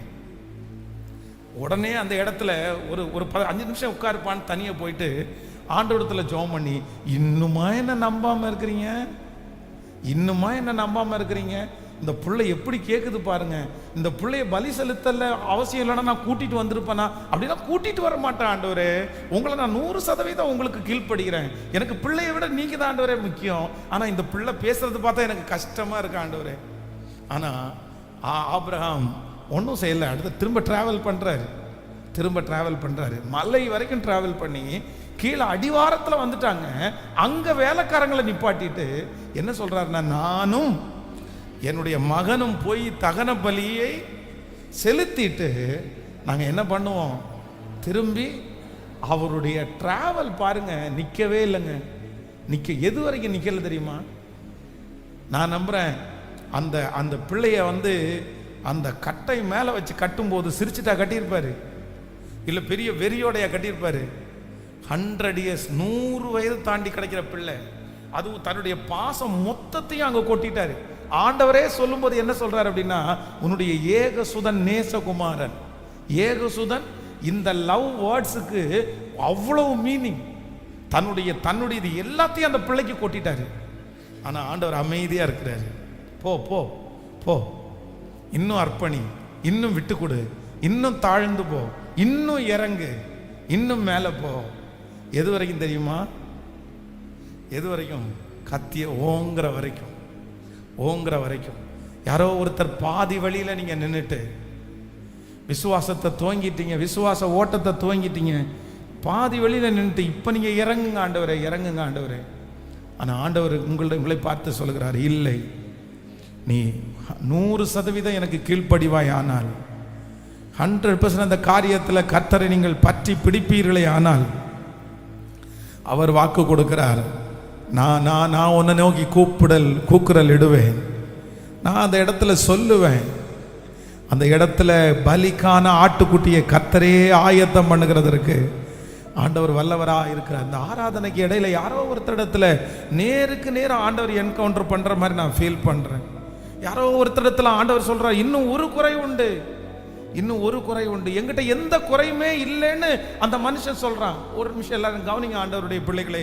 அந்த மனிதன் ஆண்டவரை பார்த்து என்ன சொல்றான்? அந்த வாலிபன் சொல்கிறான், ஆண்டவரே என்னிடத்துல சொல்லுங்களேன், ஒரு குறையுமே இல்லை. அப்படின்னா அந்த காலத்துல வந்து ஒரு வாலிப பையன் அந்த வேதத்தினுடைய முழு காரியத்தையும் படிக்கிறது அப்படின்றது அவ்வளவு சுலபமானது அல்ல, ரொம்ப கஷ்டமானது. ஆனா ஆண்டவர் கேட்கிற ஒவ்வொரு காரியத்துக்கும் பட்டு பட்டு பட்டுன்னு பதில் சொல்றான். ஆமா, நான் சின்ன வயசுல இருந்தே செஞ்சிருக்கிறேன். எப்போல இருந்து? சின்ன வயசுல இருந்தே செஞ்சிருக்கிறான். ஒன்றும் இல்லை, நான் எல்லாத்துலையும். ஆனா அத்தனை பர்ஃபெக்ஷனா அவ்வளவு தன்னுடைய பார்வைக்கு 100% நல்லவனா இருந்த அந்த மனுஷனிடத்திலே ஆண்டவர் என்ன பண்ணாரு? ஒரு குறைய, இன்னும் உன்னிடத்தில் ஒரு குறை, சொல்லுங்க, இன்னும் உன்னிடத்தில் ஒரு குறை உண்டு. 100% சரியா இருந்த மனுஷனிடத்திலேயே பரிசுத்தமாக வேண்டியது ஒன்று இருந்துச்சு. அப்போ உங்கள்கிட்டையும் என்கிட்டையும் நம்ம சில நேரத்தில் ஒன்றுமே இல்லை, என்கிட்ட எந்த நீதிகேடுமே இல்லை, எந்த பரிசுத்த குலைச்சலுமே இல்லை, எந்த அநியாயமே நம்ம இடத்துல இல்லைன்னு நம்ம நினைக்கிறோம். ஆனால் ஆராய்ஞ்சு பாருங்க, தேவனிடத்தில் போங்க, கர்த்தர் உங்களுக்கு சொல்லி தருவார். இன்னும் உன்னிடத்தில் ஒரு குறை, இன்னும் உன்னிடத்தில் ஒரு குறை உண்டு. அந்த குறையை நம்ம நிவர்த்தி ஆக்கணும்னா, ஆனால் வேதம் சொல்லுது அந்த மனுஷனுக்கு எல்லாத்தையும் பண்ணினாலும் எதை விட்டு கொடுக்க முடியல? சொல்லுங்க, அந்த ஒன்றை மட்டும்தான் அர்ப்பணிக்க முடியல, அந்த ஒன்றை மட்டும்தான் விட்டு கொடுக்க முடியல. ஆனால் ஆண்டவர் அவனிடத்தில் எதிர்பார்த்தது என்ன அப்படின்னு சொன்னால், அந்த ஒன்றை மட்டும்தான் எதிர்பார்த்தாரு, அந்த ஒன்று மட்டும்தான் விட்டு கொடுக்க எதிர்பார்த்தாரு. சிஸ்டர், பிரதர், ஒன்று நினச்சிக்கோங்க, சிலரை பார்த்து ஆண்டவர் வந்து இப்போ செருப்பு நீ போடாத அப்படின்னு சொல்கிறாருன்னு வச்சுக்கங்களேன். இப்போ இங்கே இருக்கிறவங்க பார்த்து, நிறைய பேரை பார்த்து, நீ ஷூவே யூஸ் பண்ணக்கூடாது, நீ செப்பல் தான் போடணும் அப்படின்ற மாதிரி ஆண்டவர் சொல்லிட்டாருன்னா, கிட்டத்தட்ட 80% பேர் அவ்வளோதான். ஆமாம், நான் வந்து செருப்பு நான் இனி ஷூ போட மாட்டேன், செருப்பு போடுவேன்னு ஒப்பு கொடுத்துருக்கலாம். ஆனால் ஏதோ ஒரு 10 பேர் இருப்பாங்க, அவங்க வந்து, நான் உதாரணத்துக்கு சொல்கிறேன், அதையே தான் பழகியிருப்பாங்க, அதுலேயே அவங்க அடிமைத்தனமாக இருப்பாங்க. இவங்கெல்லாம் ஈஸியாக விட்டுருப்பாங்க. எப்பா ஷூவுக்கு மாற்றி செருப்பு போடுறது என்ன பெரிய விஷயம்னுவாங்க. ஆனால் அந்த மனுஷனால் அதை விட்டு கொடுக்க முடியாது. உங்களிடத்தில் சில நேரத்தில் ஆண்டவர் அந்த ஒன்றை மட்டும்தான் கர்த்தர் எதிர்பார்க்கிறார், ஒன்றை மட்டும்தான் ஆண்டவர் எதிர்பார்க்கிறார். இன்னும் உன்னிடத்தில் ஒரு குறை, ஏதோ ஒன்று இருக்கலாம், ஏதோ ஒரு நீதியாக இருக்கலாம், ஏதோ ஒன்று உங்கள் இருதயத்தில் ஓட்டி. ஆனால் உங்களோட ஆண்டவர் யாரோ ஒருத்தரிடத்தில் கர்த்தர் நேருக்கு நேர் பேசிட்டே இருக்கிறாரு. உன்னிடத்தில் ஒன்று உண்டு, அதுக்கு மட்டும் நீ கடைசி வரைக்கும் போவாயானால் ஆண்டவருடைய அமைதி மாறும். கர்த்தர் பெருவெள்ளம் போல சத்தமிட்டு பேசுவார். உங்க பிரச்சனைக்கு நேராக ஆண்டவர் பேசுவார். கர்த்தர் அமைதியா இருக்க மாட்டார். அவர் அமைதி உள்ள தேவன் அல்ல, அவர் பார்த்து விட்டு சும்மா இருக்கிற தேவன் அல்ல, எனக்காக நீதி செய்கிற கர்த்தர் அவர். அல்லேலூயா. ஒப்பு கொடுக்குறவங்க அப்படியே கண்களை மூடி, நீங்க யாரோ ஒருத்தரிடத்துல ஆண்டவர் பேசுவாருன்னா அந்த விஷயத்தை ஆண்டவரிடத்துல சொல்லுங்க. அல்லேலூயா. எல்லாருடைய பார்வைக்கும் ஒரு கெட்ட பேர் கூட இல்லை. ஆனா ஆண்டவர் சொல்றார், உன்னிடத்துல ஒரு குறை உண்டு, உன்னிடத்துல ஒரு குறை உண்டு. ஹல்லேலூயா. கைகளை அசைத்து ஒரு ஹல்லேலூயா சொல்லலாம். கரங்களை அசைத்து ஒரு ஹல்லேலூயா, நல்ல கரங்களை அசைத்து ஹல்லேலூயா சொல்லலாம். ஆமென். ஒரு வயதான ஒரு பாட்டிக்கு ஒரு திருச்சபையில வந்து 100% 100% ஒப்பு கொடுக்கப்பட்ட ஒரு பெண்மணி அப்படின்னு சொல்லி ஒரு அவார்டு ஒன்று கொடுத்தாங்க. அப்போ அந்த ஒரு பாட்டிக்கு மட்டும்தான் கொடுத்தாங்க. அந்த ஒரு பாட்டிக்கு கொடுத்துட்டு அந்த அவார்டை கையில் வாங்கும்போது அவங்களுடைய கையெல்லாம் அப்படியே ரொம்ப சிவரிங் ஆகுது. அந்த பாஸ்டர் சொல்றாரு, இத்தனை நாள் இந்த விசுவாசியை பார்க்குறேன், அவங்க யார்கிட்டையும் கோவப்பட்டு நான் பார்த்ததில்லை. அவங்க வீட்டில் இருக்கிற கணவனார் சாட்சி சொல்றாரு, எல்லாரும் எல்லா சாட்சியும் சொல்றாங்க, அவ்வளோ எல்லாத்துலேயும். ஆனால் இந்த பாட்டி மட்டும் அந்த அவார்டை கையில் வாங்கிட்டு, இல்லை இந்த அவார்டுக்கு நான் வந்து சொந்தக்காரி கிடையாது. ஏன் அப்படின்னு சொன்னால், எனக்கு சின்ன வயசுலேருந்தே ஒரு பழக்கம் இருக்குது. என்ன பழக்கம்னா, இந்த வெத்தலை பாக்கு போடுவாங்க பாருங்களேன், அந்த வெத்தலை பாக்கு போடும்போது ஒரு ரோஜா பாக்குன்னா இப்போ ஒரு பாக்கு இருந்துச்சு. எத்தனை பேருக்கு தெரியும்னு தெரியல, இப்போ இருக்கான்னு எனக்கு தெரியல. அன்னைக்கு இருந்ததில் வந்து ரொம்ப வந்து போதை மாதிரி யூஸ் பண்ணுறது வந்து ரோஜா பாக்கு. அது சிலர் வாயில் ஸ்மெல் வராமல் இருக்கிறது போடுவாங்க. ஆனால் சிலர் வந்து அந்த ரோஜா பாக்கை போடும்போது வந்து ஒரு அடிக்ஷனாகவே மாறிட்டாங்க. ஆனால் இந்த அம்மா எதுக்கு அடிக்ஷன் அப்படின்னு சொன்னால், இந்த வெத்தலை பாக்கு போடும்போது ரோஜா பாக்கை உள்ளே வச்சு ஒரு நாளில் ஒரு 8 ரோஜா பாக்காவது போடுவாங்களாம். அப்போ ஆண்டவர் வந்து அவங்க மனசில் வந்து பேசிகிட்டே இருந்தாரம்மா, நீ வந்து இந்த விஷயத்துக்கு அடிமையாக இருக்க, நீ இதை உற்று அப்படின்னு சொல்லிகிட்டே இருந்தாங்க. இவங்களால விடவே முடியல. அப்போது அந்த அவார்டை வந்து திரும்பி சர்ச்சில் கொடுத்துட்டு, இதுக்கு நான் தகுதி உள்ளவள் அல்ல, என்னைக்கு நான் வந்து இந்த ரோஜா பாக்கு சாப்பிட்றத விடுறேனோ அன்னைக்கு நான் இதை வந்து திரும்பி வாங்கிக்கிறேன் அப்படின்னு அந்த அம்மா போய் உட்கார்ந்தாங்களாம் ஒரு கிராமத்தில். அப்போ ஆண்டவருடைய பிள்ளைகளே, அந்த அம்மா சர்ச்சுக்கு வர்றதுக்கு பாஸ் மார்க் போட்டார். அந்த அம்மா கோவப்படாமல் இருக்கிறதுக்கு கணவனார் வீட்டில் மார்க் போட்டார். ஆனால் ஆண்டவர் என்ன சொல்கிறார் அப்படின்னு சொன்னால், உன்னிடத்தில் ஒரு குறை, உன்னிடத்தில் ஒரு குறை, உன்னிடத்தில் ஒரு குறை. பரிசுத்தம் உள்ளவன் இன்னும் பரிசுத்தமாகட்டும், நீதி செய்கிறவன் இன்னும் நீதி செய்யட்டும்.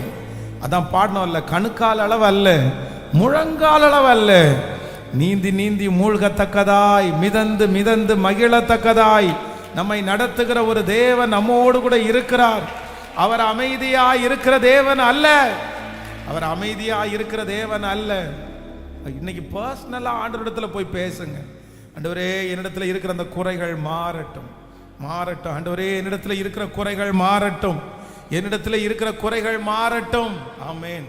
ஸோ நம்பர் 2, இரண்டாவதாக ஆண்டவர் சில நேரங்களில் வந்து நம்முடைய வாழ்க்கையில் ஆண்டவர் வந்து ரொம்ப அமைதியாக இருக்கிறார்.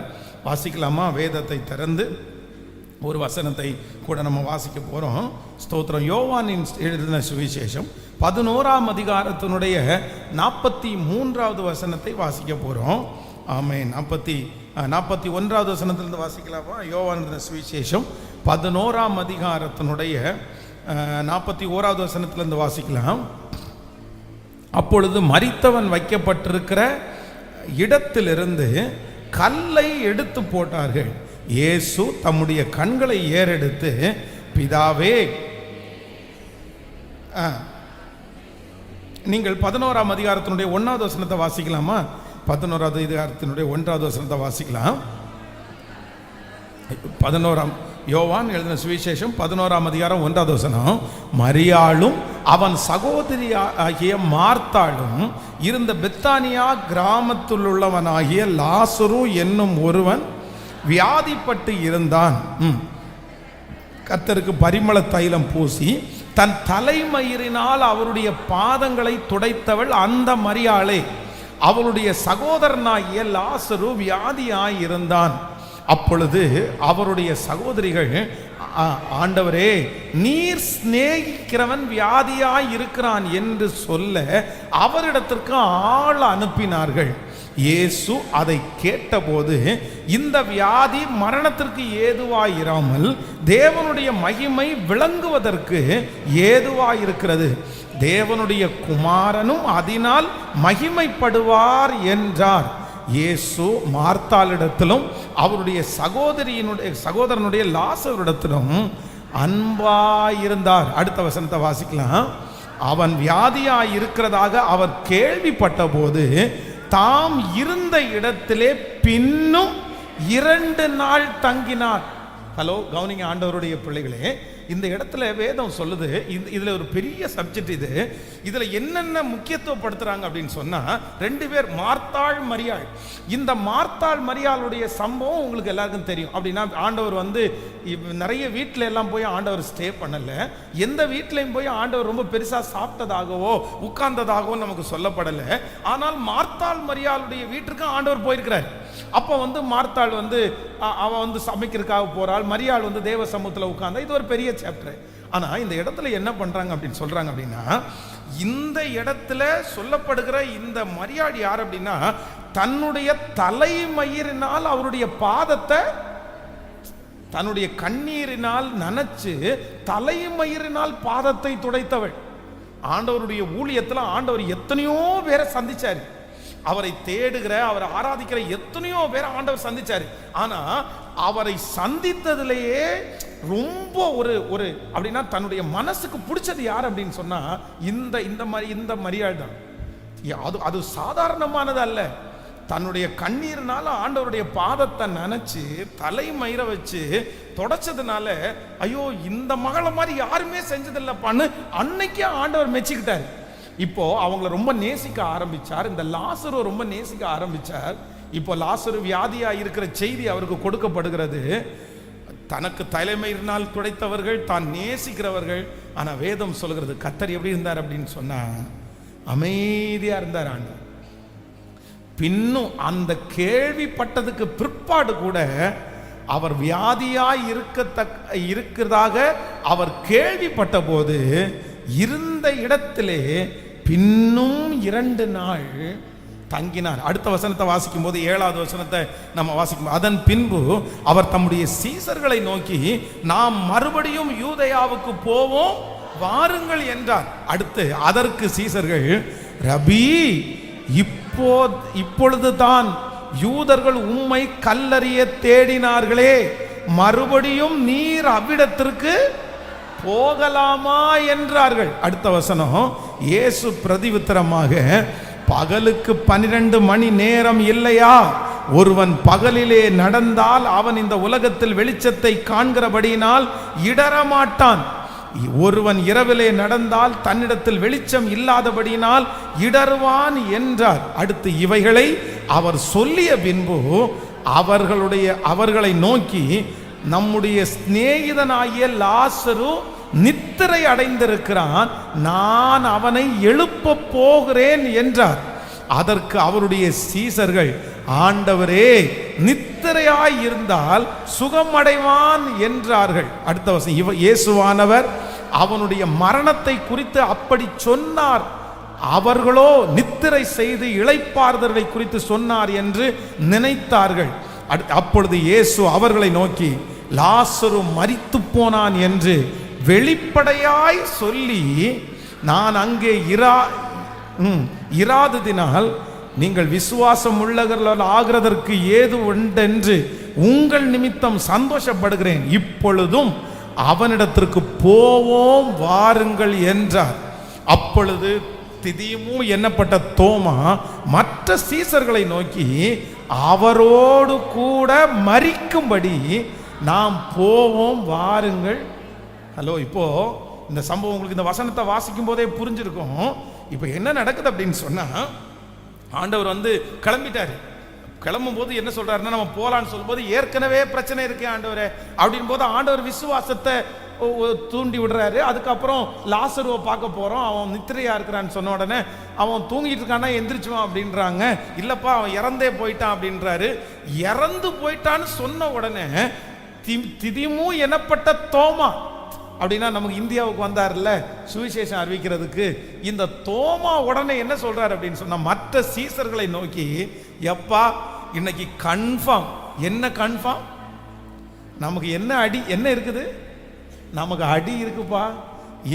அவரோடு கூட மரிக்கும்படி நாமும் இன்னைக்கு செத்து போறது உறுதி. ஏன் அப்படின்னு சொன்னா, வியாதியா இருக்கும்போது வீட்டுக்கு போகல, 2 நாள் இங்கே தங்கிட்டாரு.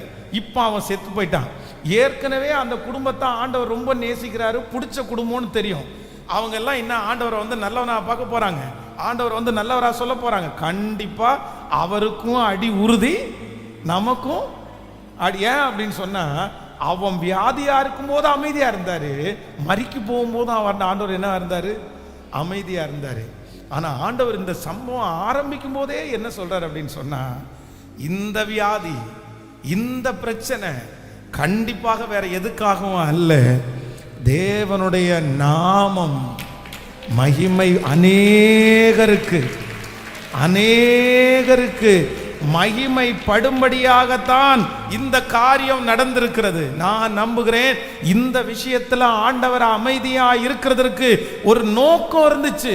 சீசர்கள் நினைக்கிறார்கள், ஆண்டவரே எங்களுக்கு அடி வாங்க கொடுக்கவா நீங்க அமைதியா இருந்தீங்க, பிரச்சனை பண்றதுக்கு அமைதியா இருந்தீங்க, அவன் கல்லு தூக்கி எறிகிறதுக்கு அமைதியா இருந்தீங்க.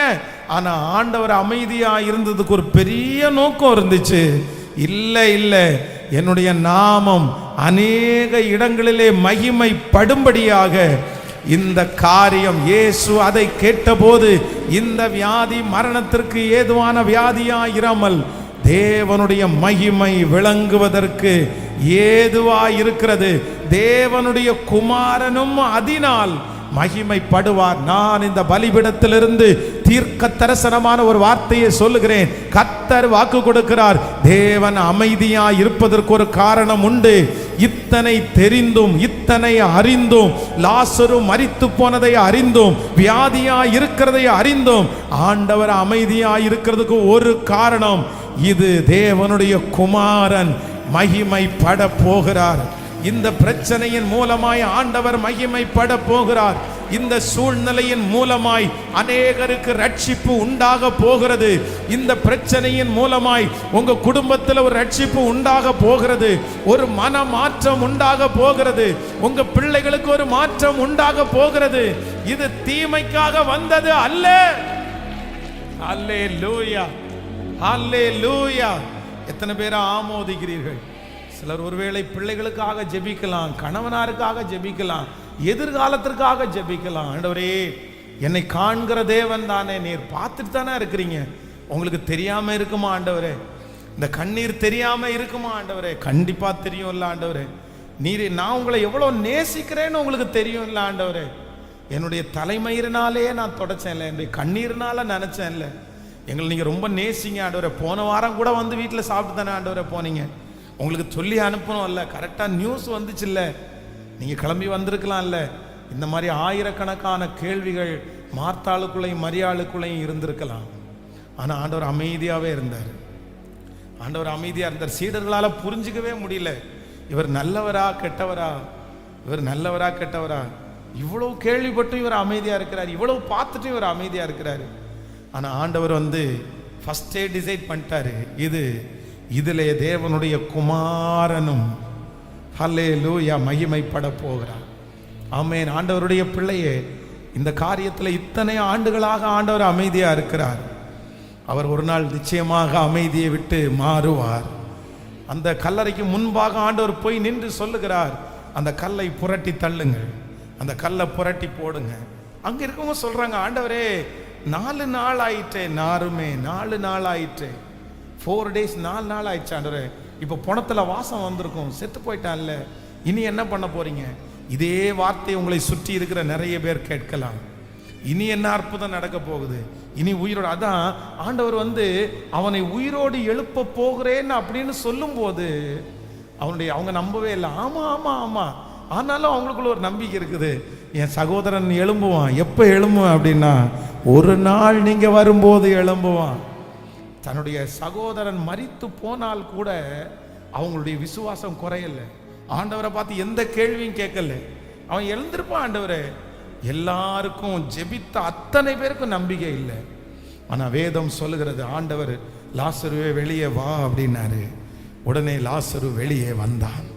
கர்த்தர் லாசரு வெளியே கொண்டு வந்தார்.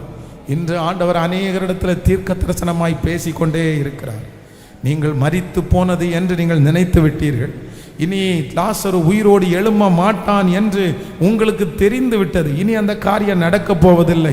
இனி அந்த குடும்பம் ஒன்றாக போவதில்லை. இனி அந்த குடும்பத்தில் சமாதானம் வராது பாஸ்டர். நான் திரும்பவும் அந்த மாதிரி உயரத்தை அடைவது லேசான காரியம் இல்லை. நான் திரும்பி எப்படி எழும்புன்ற நம்பிக்கை எனக்கு இல்லை. நான் மறுபடியும் நிற்கிறது அப்படின்றது கூடாத காரியம். இப்படிப்பட்ட வார்த்தைகள் உங்களுடைய இருதயத்தில் ஓடிக்கொண்டே இருக்கலாம். ஆனால் 4 நாளாகி மரித்து 4 நாளாகி நாற்றம் எடுக்கிறது என்று சொன்னாலும், லாசருவே வெளியே வா என்று அவர் ஒரு வார்த்தையை சொல்லுவாரானால், அவர் அமைதியா இராமல் ஒரு வார்த்தையை சொல்லுவாரானால், அந்த லாசரு வெளியே வந்தது போல உங்களுக்கு ஒரு அற்புதம் நடக்கும். நீங்கள் கைகளை தட்டி கொண்டிருக்கும் போது ஒரு அற்புதம் நடக்கும். கர்த்தரதை செய்வார், கர்த்தரதை செய்வார். ஆண்டவர் அதை செய்ய வல்லவர். ஆமென். இதிலே அவரும் மகிமைப்பட போகிறார். குமாரன் இதிலே மகிமைப்பட போகிறார். உங்கள் பிள்ளைகள் விஷயத்திலே இயேசு மகிமைப்பட போகிறார். இந்த பிரச்சனையிலே இயேசு மகிமைப்பட போகிறார். இந்த சூழ்நிலையிலே இயேசு மகிமைப்பட போகிறார். நல்ல கரங்களை தட்டி ஆமென். அவருடைய அமைதி, அவருடைய தாமதம், ஆண்டவருடைய தாமதம் தீமைக்கு அல்ல. ஆண்டவருடைய தாமதம் தீமைக்கு அல்ல. எல்லாம் ஜெபிக்கலாமா? ஆண்டவரே, உம்முடைய தாமதம் தீமைக்கு அல்ல. என் பிள்ளையினுடைய விஷயத்தில் உம்முடைய தாமதம் தீமைக்கு அல்ல. என் மகளுடைய விஷயத்தில் உம்முடைய தாமதம் தீமைக்கு அல்ல. ஆண்டவர் சொல்றாரு, இல்ல அந்த தாமதத்தில் ஒரு அற்புதம் இருக்கிறது, அந்த தாமதத்தில் ஒரு அற்புதம் இருக்குது, அந்த தாமதத்தில் ஒரு மிராக்கிள் ஆண்டவர் செய்ய போறாரு. முழு பலத்தோடு ஸ்தோத்திரம் ஸ்தோத்திரம் ஸ்தோத்திரம் ஸ்தோத்திரம். ஏசப்பா ஏசப்பா, நன்றி நன்றி நன்றி. ஹல்லேலூயா ஹல்லேலூயா ஹல்லேலூயா. என் தேவன் அமைதியாய் இருப்பவர் அல்ல. ஆமென். காற்றை நாம் காண மாட்டோம், மழையையும் பார்க்க மாட்டோம். காற்றை நாம் காண மாட்டோம், மழையையும் பார்க்க மாட்டோம். வாய்க்கால்கள் நிரப்பப்படும், இன்று வாய்க்கால்கள் நிரப்பப்படும். சொல்லுவோம், வாய்க்கால்கள் நிரப்பப்படும், இன்று வாய்க்கால்கள் நிரப்பப்படும். இயேசுவின் பிள்ளைகள் நாங்கள் எப்போதும் மகிழ்ந்திருப்போம். இயேசுவின் பிள்ளைகளே எப்போதும் மகிழ்ந்திருங்கள். இயேசுவின் பிள்ளைகள், இயேசுவின் எப்போதும் மகிழ்ந்திருப்போம். இயேசுவின் பிள்ளைகளே எப்போதும்.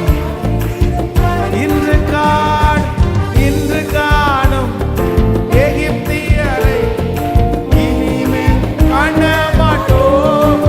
பாடுவோம், இனிமேல் காண மாட்டோம். நமக்காய் யுத்தம் செய்வார் இயேசு, நமக்காய் யுத்தம் செய்வார், நமக்காய் யுத்தம் செய்வார் இயேசு, நமக்காய் யுத்தம் செய்வார். சொல்லுவோம், இயேசுவின் பிள்ளைகள் நாங்கள் எப்போதும் மகிழ்ந்திருப்போம். இயேசுவின் பிள்ளைகளே எப்போதும் மகிழ்ந்திருங்கள். ஹல்லேலூயா.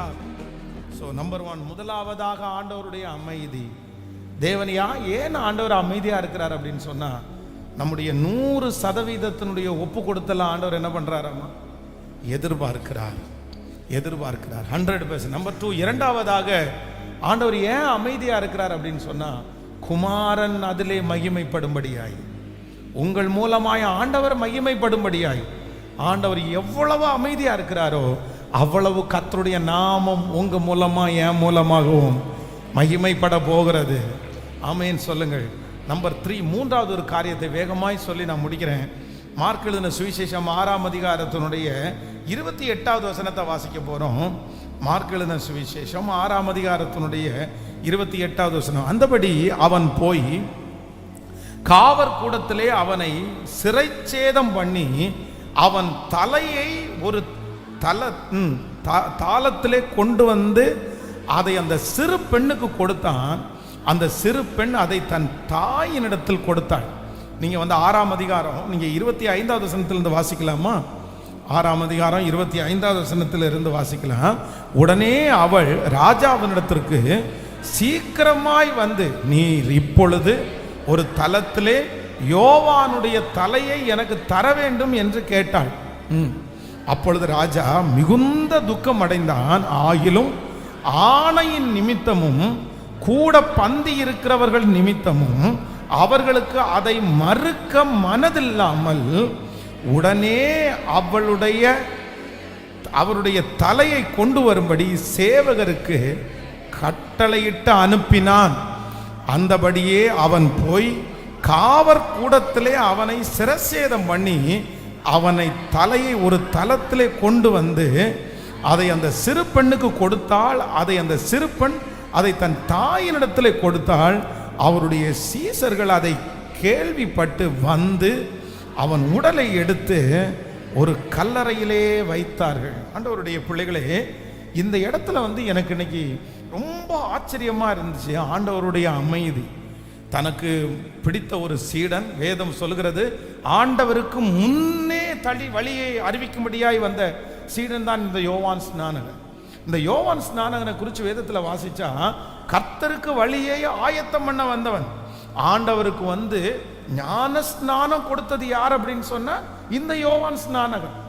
அப்போ வந்து எல்லாவற்றிலையும் பெரியவன், தீர்க்க தரிசனத்தின்படி வந்தவன்.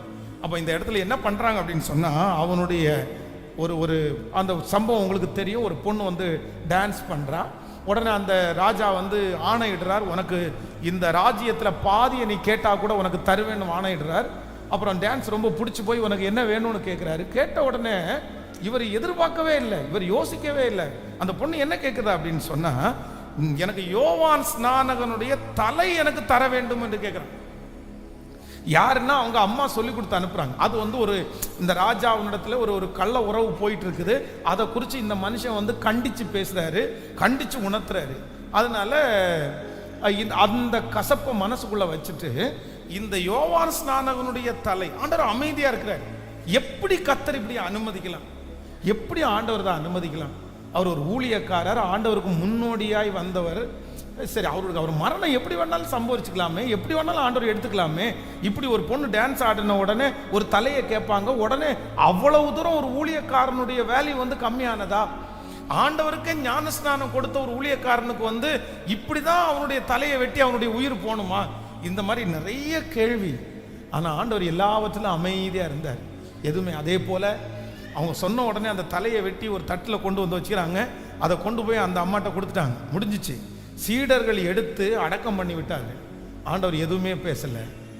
நம்மளா இருந்தா, நம்ம அந்த சீடர்களுடைய குரூப்பில் நம்ம இருந்தா நம்ம நிறைய பேர் கேள்வி கேட்போம், ஆண்டவரை இத்தனை நாளும் அவர் உங்களை சேவிச்சதுக்கு என்ன அர்த்தம், என்ன அர்த்தம், என்ன அர்த்தம்? நான் என்ன நம்புறேன் அப்படின்னு சொன்னா, இந்த இடத்துல ஆண்டவர் அமைதியா இருந்ததற்கு காரணம் என்ன அப்படின்னா, அவரை கொண்டு, யோவான் ஸ்நானகனை கொண்டு இந்த உலகத்துல என்ன ஊழியத்தை ஆண்டவர் செய்யணும்னு நினைச்சாரோ அந்த ஊழியம் என்ன ஆச்சு அப்படின்னு சொன்னா அது முடிஞ்சிருச்சு. அது முடிஞ்சிருச்சு. இதுக்கு மேல அந்த ஊழியம் இல்லை. ஒன்று நினைத்துக் கொள்ளுங்கள், ஆண்டவர் வந்து சில இடங்களிலே ஆண்டவர் நமக்கு தீவிரமாய் ஆண்டவர் நமக்காக இறங்குவார், தீவிரமாய் ஆண்டவர் நம்மிடத்துல பேசுவார், தீவிரமாய் நமக்கு ஆண்டவர் உதவி செய்வார். ஆனா சில இடத்துல மட்டும் ஆண்டவர் என்ன பண்ணுவார் அப்படின்னு சொன்னா, அவர் அமைதியா இருப்பார். காரணம் என்ன அப்படின்னு சொன்னா, நம்ம பார்வையில நம்ம கண்ணோட்டத்துல அந்த வேலை முடியல. ஆனா ஆண்டவருடைய கண்ணோட்டத்தில் அது என்ன ஆச்சு அப்படின்னு சொன்னா finished, அவ்வளவுதான். நம்ம கண்ணோட்டத்தில் அது தீமை, நம்ம கண்ணோட்டத்தில் அது இழப்பு, நம்ம கண்ணோட்டத்தில் அது நெகட்டிவ், நம்ம கண்ணோட்டத்தில் அது பார்க்கும்போது தோல்வி. ஆனா நான் நம்புகிறேன், என்னுடைய பார்வை தேவனுடைய பார்வை அல்ல, என் வழி ஆண்டவருடைய வழி அல்ல. அவருடைய பார்வையிலே அது உத்தமமானது, அது உண்மையானது. யோவான் அந்த இடத்திலே தான் பிரசங்கம் பண்ணின, தான் சொன்ன அந்த உபதேசத்திற்கு அவர்கள் கீழ்ப்படிய மனதில்லாமல் அதன் நிமித்தம் அவன் இரத்த சாட்சியாய் மரிக்க வேண்டும் என்கிறது ஆண்டவருடைய ஒரு பெரிய திட்டம். அந்த காரியம் ஆண்டவருடைய திட்டத்திலே எழுதப்பட்டிருக்கிறது. அவருடைய திட்டத்தை ஒருவராலும் மாற்ற முடியாது. நான் நம்புகிறேன், ஆண்டவர் சில நேரத்திலே நம்முடைய வாழ்க்கையிலே அமைதியா இருக்கிறதுக்கு காரணம் என்ன அப்படின்னு சொன்னா, அது தேவ திட்டம், அது தேவனுடைய செயல்பாடு. அது அவருக்கு மட்டும்தான் அதனுடைய விளக்கம் தெரியுமே தவிர நம்ம அதனுடைய விளக்கத்தை சொல்ல முடியாது. ஆனால் ஒன்று நமக்கு சொல்ல முடியும், அவர் எதை செய்தாலும் நன்மைக்காகவே செய்கிறவர். கண்டிப்பாக அதில் தீமை என்கிற ஒன்று இருக்கவே இருக்காது. நம்முடைய பார்வைக்கு தீமையா இருந்தாலும் அவருடைய பார்வைக்கு அது நன்மையாகவே இருக்கிறது. ஹல்லேலூயா. கைகளை உயர்த்தி ஆமேன் சொல்லுங்க பார்க்கலாம். என் தேவன் அமைதியா இருப்பது இல்லை, என் தேவன் அமைதியா இருப்பதில்லை. கடலை பார்த்து ஆண்டவர் இறையாதே அமைதலா இரு என்று சொன்ன தெய்வம் அவர் அமைதியா இருப்பது இல்லை. இந்த நாட்களிலே ஆண்டவர் நமக்காய் காரியங்களை கர்த்தர் செய்ய போகிறார். அப்படியே எல்லாரும் எழுமி நிற்கலாம். Thank you Jesus. என் தேவன் எனக்காக செய்து முடிக்கிறவர். அவருடைய அமைதி என் பக்கமாய் திரும்ப போகிறது. அவர் என் பக்கமாய் திரும்ப போகிறார். அவர் சீக்கிரமாய் எனக்கு நியாயம் செய்வார். ஹல்லேலூயா. இனி அந்த காரியத்தில் அவர் அமைதியாக இருக்க மாட்டார். இனி அந்த காரியத்தில் ஆண்டவர் அமைதியாக இருக்க முடியாது. சீக்கிரமாய் ஆண்டவர் பேசுவார். சீக்கிரமாய் ஆண்டவர் எழும்பி நிற்பார். கைகளை எல்லாரும் உயர்த்தி சொல்லுவோம், தேவனே நீர் அமைதியா இராதேயோ. முழு பலத்தோடு சொல்லுங்க பார்க்கலாம், நீர் அமைதியா இராதே. சொல்லுங்க எல்லாரும், ஆண்டவரே நீர் அமைதியா இருக்க வேண்டாம், நீர் அமைதியா இருக்க வேண்டாம். Thank you Jesus, thank you Jesus, thank you Jesus. முழு பலத்தோடு, முழு பலத்தோடு, முழு பலத்தோடு. ஆமேன், ஆமேன், ஆமேன், ஆமேன். நீர் எல்லாவற்றையும் எங்களுக்காக செய்து முடிக்கிற ஒரு நல்ல கர்த்தர். ஆமேன். அதைத்தான் சங்கீதம் 28ஆம் சங்கீதத்திலே சங்கீதக்காரன் சொல்லுகிற ஜெபம் அதுதான். ஹல்லேலூயா. என் நீர் என் கன்மலையாகிய கர்த்தாவே, உம்மை நோக்கி கூப்பிடுகிறேன். நீர் கேளாதவர் போல் மௌனமாயிராதேயும். நீர் மௌனமாயிருந்தால் நான் குழியில் இறங்குறவர்களுக்கு ஒப்பாவேன், நான் குழியில் இறங்குறவர்களுக்கு ஒப்பாவேன். சத்தத்தை உயர்த்தி, சத்தத்தை உயர்த்தி, என் ஆண்டவரே நான் உம்மை நோக்கி சத்தமிட்டு உம்முடைய பரிசுத்த சந்ததிக்கு நேராக என் கை எடுக்கையில் என் விண்ணப்பங்களின் சத்தத்தை கேட்டருளும். ஹல்லேலூயா.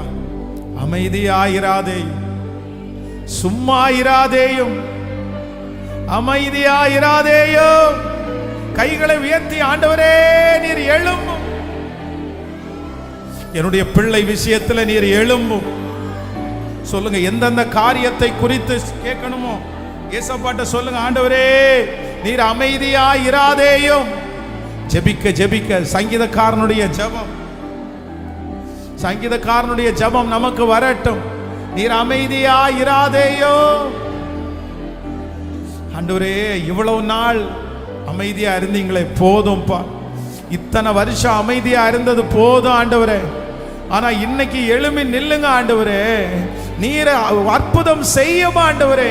உம்முடைய அற்புதத்திற்காக நாங்க காத்திருக்கிறோம் ஆண்டவரே. சொல்ல சொல்ல அந்த மகிமை நிறைய பேர் மேல கடந்து வருது. சொல்லுங்க, அப்பா எந்த விஷயத்துல ஆண்டவர் இறங்கணுமோ அந்த விஷயத்துல ஆண்டவர் இன்னைக்கு இறங்க போறாரு. ஸ்தோத்திரம். நன்றி ஆண்டவரே, நன்றி ஆண்டவரே, நன்றி ஆண்டவரே. கிருப கிருப கிருப. ஸ்தோத்திரம் ஸ்தோத்திரம் ஸ்தோத்திரம் ஸ்தோத்திரம் ஸ்தோத்திரம். பலப்படுத்துகிற கிறிஸ்து, எனக்காக யாவையும் செய்து முடிக்கிற ஒரு நல்ல தேவன், எனக்காக யாவையும் செய்து முடிக்கிற தேவன். ஹல்லேலூயா. இன்றே செய்பவர், நன்றே செய்பவர், இன்றே செய்பவர், நன்றே செய்பவர். எனக்காக எனக்காக யாவையும் செய்து முடிக்கும் கர்த்தர்.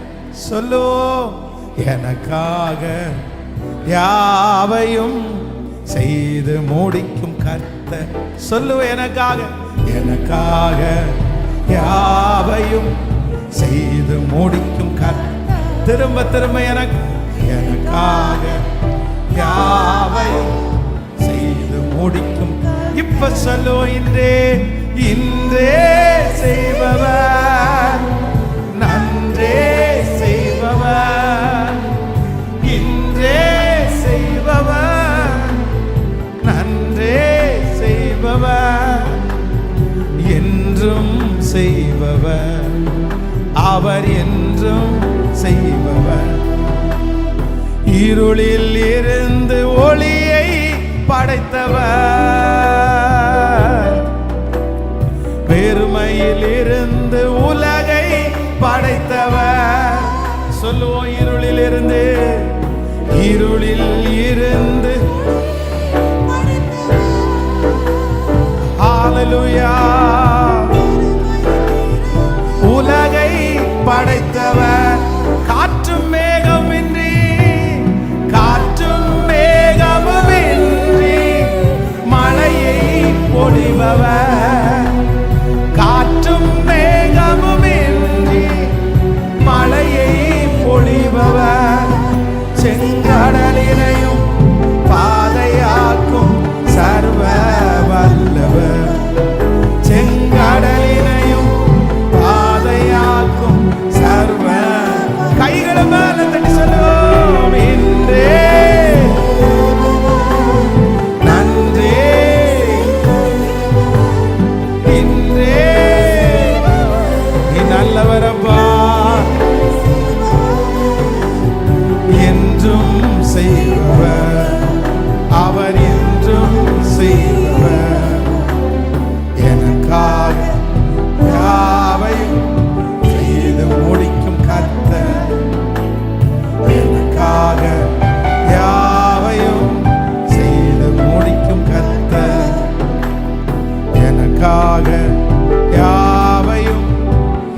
கோடி நன்றி ஆண்டவரே.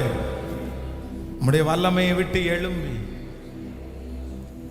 உம்முடைய மகிமையை விட்டு எழும்பி எங்களுக்காக பரிதபிக்கக்கூடிய பிரதான ஆசாரியர், எங்களுக்காக பேசுகிற பிரதான ஆசாரியர், எங்களுக்காக வந்து நிற்கிற பிரதான ஆசாரியர், நீர் ஒரு நாளும் அமைதியா இருக்கிற தேவன் அல்ல. அமைதியா இருக்கிற தேவன் அல்ல. இந்த சத்தத்தை கேட்கிற எந்த பிள்ளைகள் ஆண்டவரே இத்தனை நாள் ஆச்சே நீர் அமைதியா இருக்கிறீரே அப்படின்னு சொல்லுவார்களானால், இந்த ஆண்டு முடிகிறதற்குள்ள நீங்க அமைதியா இல்லைன்றத, என் பிள்ளையினுடைய ஜெபத்திற்கு நீங்க அமைதியா இல்லை, அவங்க பிரயாசத்துக்கு நீங்க அமைதியா இல்லைன்றத நீங்க நிரூபிக்க போகிறதற்காக உமக்கு நன்றி அப்பா. நன்றி ஆண்டவரே. உம்முடைய திருக்கரத்திலே முழுவதுமாக சமர்ப்பிக்கிறோம். எங்களோடு நீ நடத்துவீராக. இயேசுவின் மூலம் பிதாவே, ஆமென்.